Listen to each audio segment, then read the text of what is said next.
Iš Evangelijos pagal Morkų. Mokydamas Jėzus kalbėjo: saugokitės rašto aiškintojų, kurie mėgsta vaikščioti su ilgais drabužiais, būti sveikinami aikštėse, užimti pirmuosius krėslus sinagogose ir garbės vietas vaišėse. Jie suryja našlių namus, dangstydamiesi ilgą maldą. Jų laukia itin griežtas teismas. Atsisėdęs ties aukų skryne, Jėzus stebėjo, kaip žmonės metė į skrynę smulkius pinigus. Daugelis turtingųjų aukojo gausiai. Atėjo viena suvargusi našlė ir įmetė 2 pinigėlius, tai yra skatiką. Pasišaukė savo mokinius, Jėzus pasakė jiems: iš tiesų sakau jums, ši vargšė našlė įmetė daugiausiai iš visų, kurie dėjo į aukų skrynę. Visi aukojo iš to, kas jiems atlieka, o jie iš savo neturto įmetė visą, ką turėjo, visus savo išteklius.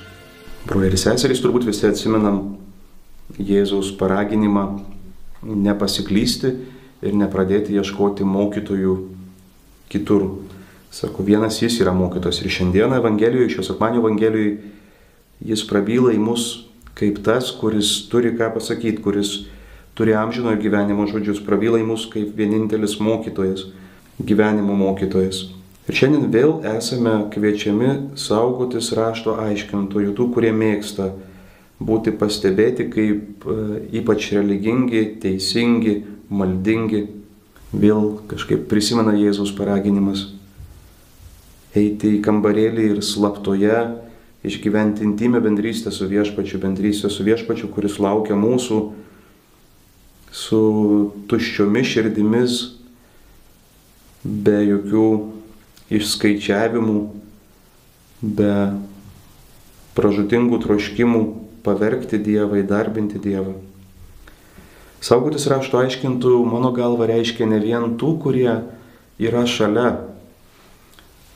Juos mes lengvai atpažįstame, iš jų kartais mėgstam pasišaipyti, vadindami davatkomis ar kitaip.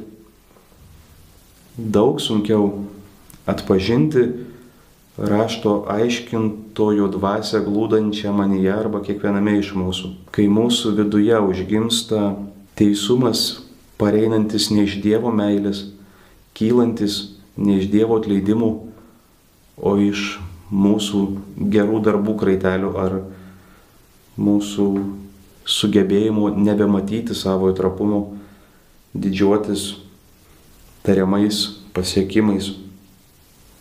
Saugotis, kad rašto aiškintojų dvasia mūsų pačių nepakreiptų į pražūtingą kelią, į susinaikinimo kelią.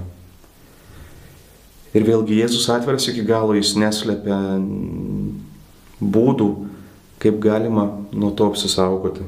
Antroje Evangelijos dalyje Jėzus sako, kad našlė paaukojo daugiausiai, kad jie yra ta, kurie apsisaugojo nuo likučių atidavimo viešpačiui, nuo savo įvaizdžio kūrimo, aukojimų, kad ir gausesnių regis žmogaus akim žvelgiant.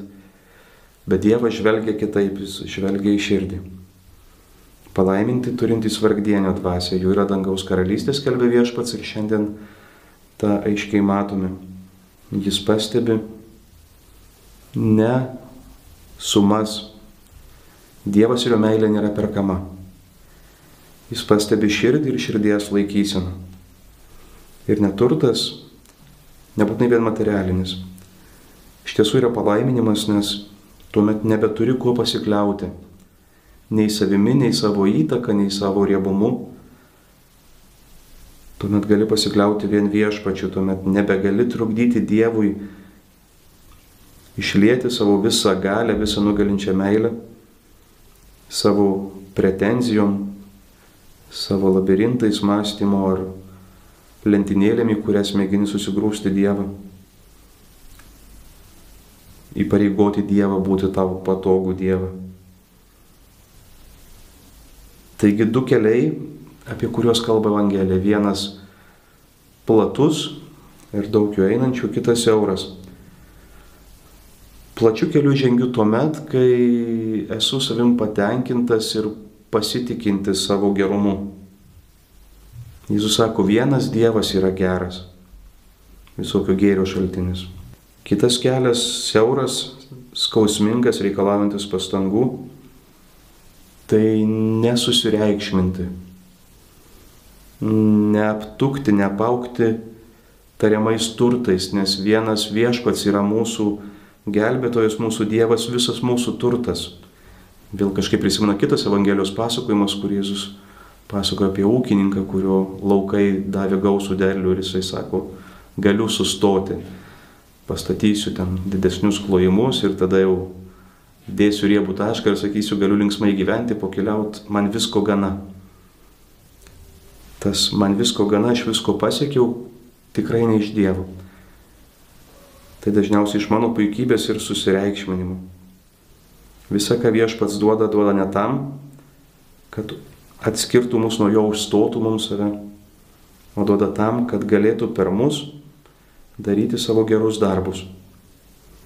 Taigi, kai mūsų mintyse, mūsų širdyje uždara, mūsų laukuose uždara, esam kviečiami ne kaupti, saugoti savo viešpatavimui, savo gyvenimui pokyliaujant, bet kviečiami dalintis ir dalinantis patirti, kad duodamas gauni, dalinantis patirti, kad pasitikint Dievu, atiduodant regis tai, ką mielai pasiliktum, išlaisvini savo gyvenime, savo širdyje vietą Viešpaties lobiui, dangaus karalystės lobiui, kuris niekada iš tavęs nebus atimtas.